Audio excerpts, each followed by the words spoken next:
आर्थिक सामाजिक र सांस्कृतिक प्रवर्तन संविधानले निर्दिष्ट गरेको छ। यस्तो अवस्थामा अब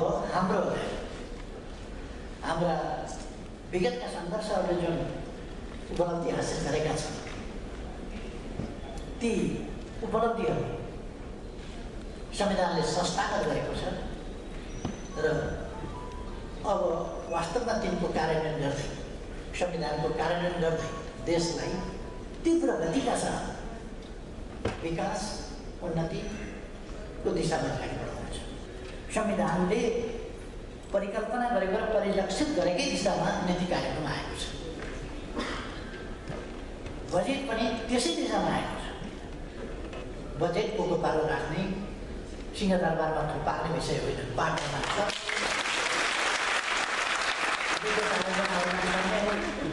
कृषिमा छर्ने हो, पर्यटनमा छर्ने हो, उद्योगमा छर्ने हो, स्वास्थ्यमा छर्ने हो, शिक्षामा छर्ने हो, बजेट भनेको त्यही हो। त्यसै अनुसार बजेट आएको छ।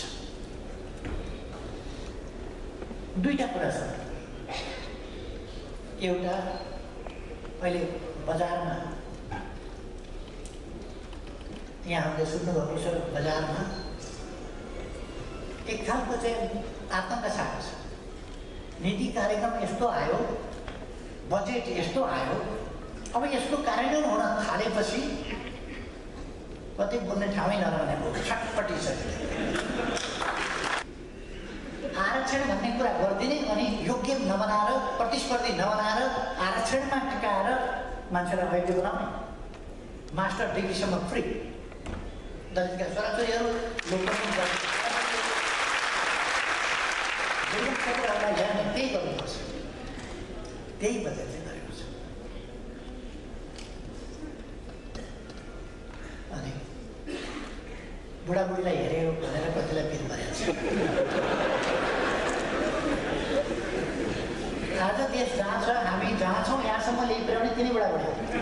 हामी आज जहाँ छौँ तिनै बुढाबुढीले उहिले सेप ताप्न गरेको भए हुने थियो। साह्रै जतनसँग हुर्काउनु भयो, साह्रै जतनसँग देश बनाउनु भयो, साह्रै जतनसँग सरकार कस्ता थिए मैले भनिरहनु पर्दैन।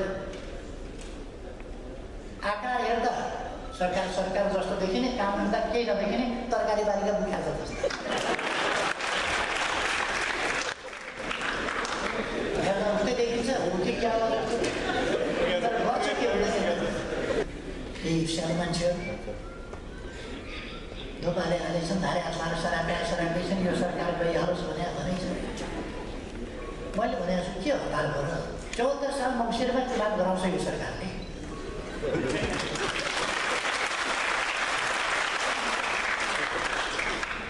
74 साल मङ्सिरमा चुनाव गराउँछ। चुनाव गराएपछि के परिणाम हुन्छ त्यस अनुसार अगाडि जान्छ। त्यो गर्न अगाडि 74 साल मङ्सिरमा चुनाव गराउँछ, संविधान कार्यान्वयन गर्छ, स्थानीय निकायहरू निर्वाचन गराउँछ। बाहिरको हल्ला खल्ला सुन्दाखेरि कतिपय साथीहरूलाई त्यस्तो होला र जस्तो पनि लाग्छ। नाक पनि खुल्ला। म भारतमा राजकीय भ्रमणमा अत्यन्त मैत्रीपूर्ण ढङ्गले धेरै कुराहरू, नयाँ नयाँ बन्दरगाह, गहिरा बन्दरगाह, ठुला जहाज ल्याउन पाउने बन्दरगाह खुले। विशाखापट्टनम जस्तो भारतसँगको सम्बन्ध सुमधुर। चीनसँग नयाँ चरणमा हामीले देशलाई उठाएका छौँ र साँच्चै यसलाई एउटा सोरेन भूपरिवेष्टित राष्ट्रको स्ट्यान्डर्डमा उठाएका छौँ। त्यो सर्वग्राह्य सर्वस्वीकार्य भएको छ। हामीले नेपाललाई माथि उठाएको छौँ, प्रतिष्ठा माथि उठाएको छौँ र जनतालाई हेर्ने, देशको विकास गर्ने कामलाई अगाडि बढाएका छौँ। मान्छे हातिएका छन्। यहाँतिर अब हेर्दै जानुहोस्, अलिक पछाडि रेलको सर्वे पुरा हुन लागेको छ। बाटा खन्ने, लिक बिछाउने काम सुरु हुन्छ। कत्रो छटपट गर्छ। विकासतर्फ नेपाल अगाडि बढेको छ। बढ्छ। हामी सबैले अब यसलाई गरिब राख्दैनौँ भन्ने सङ्कल्पका साथ अगाडि बढ्नु परेको छ। गरिब राख्दैन, गरिब राख्नु हुँदैन यसलाई। तपाईँहरूले अखबारहरूमा यताउता सुन्नुभएको होला, टेलिभिजनमा एउटा गोप्य सम्झौता भएको छ। गोप्य भएको हुन्थ्यो भने यत्रो हल्ला किन हुन्थ्यो होला? गोप्य किन हुन्थ्यो भने हल्ला गर्नुपर्छ? गोप्य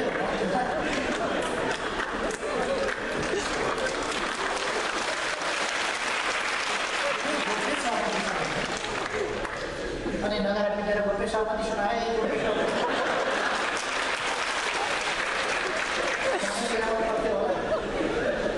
किन गर्नु पर्यो सत्य भन्दा केही पनि छैन।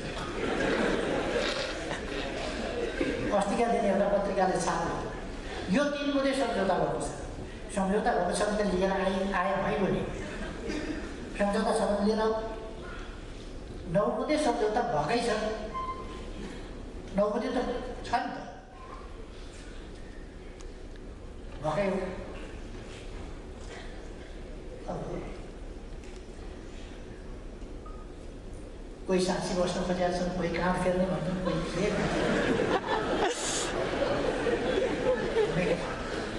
एउटा कुरा थाहा छ, अहिलेको सरकार सर्वसम्मतिले भनेको सर्वसम्मतिको सरकार होइन, बन्न नदिँदै भनेको ढाल्न खोज्दा फेरि ढाल्दैन। म के आग्रह गर्न चाहन्छु भने अहिलेको सरकार, जुन सरकारको नेतृत्व मैले गरेको छु प्रधानमन्त्रीको हिसाबमा, मलाई प्रधानमन्त्रीको पद चाहियो भनेर त्यही पदका निम्ति मैले कहिले त राजनीति गरेन। नत्र भने म जेलमा, गोलघरमा, नेवारखडीसँग त्यो एकान्त कालाकोठरीमा त्यसरी कालकोठरीमा बस्न सक्ने थिइनँ। म आदर्शका निम्ति काम गरेँ, अत्यन्त विकट अवस्थामा पनि काम गरेँ। नेपाली जनताको मायाले, प्रेमले, सद्भावले, आशीर्वादले प्रधानमन्त्री भएको छु। एक पैसा भ्रष्टाचार गर्नु छैन, केही जमाउनु छैन, केही कमाउनु छैन।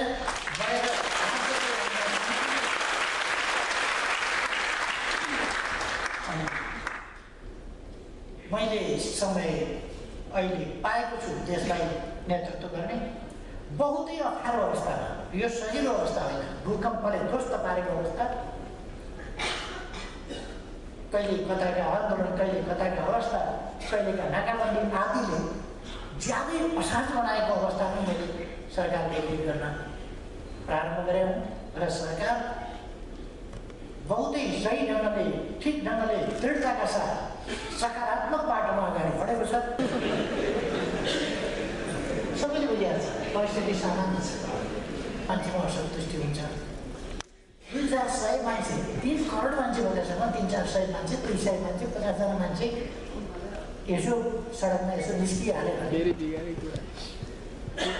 म उहाँहरूलाई बोलाएर कुरा गरिरहेको छु। यो तमासा किन गर्नु परेको छ?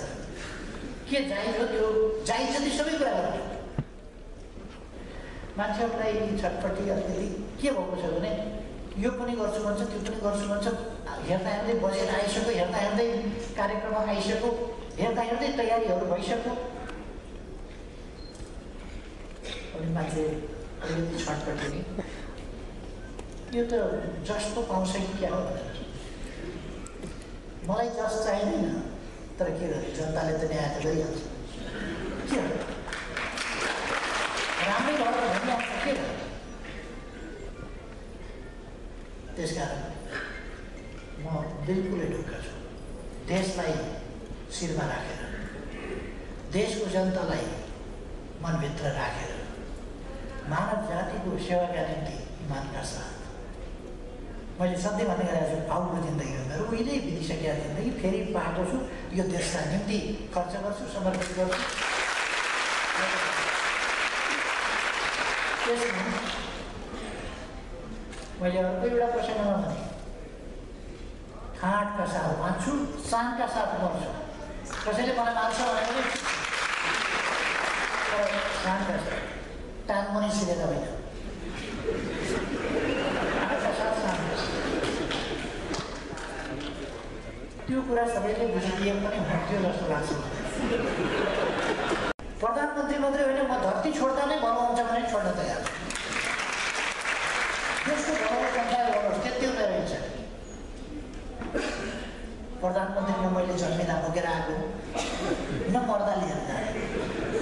मौका पाएका बेला त्यस हिसाबमा मैले काम गर्ने हो, त्यस हैसियतमा त्यति हो मेरो कुरा। र त्यसमा दृढताका साथ काम गर्छु।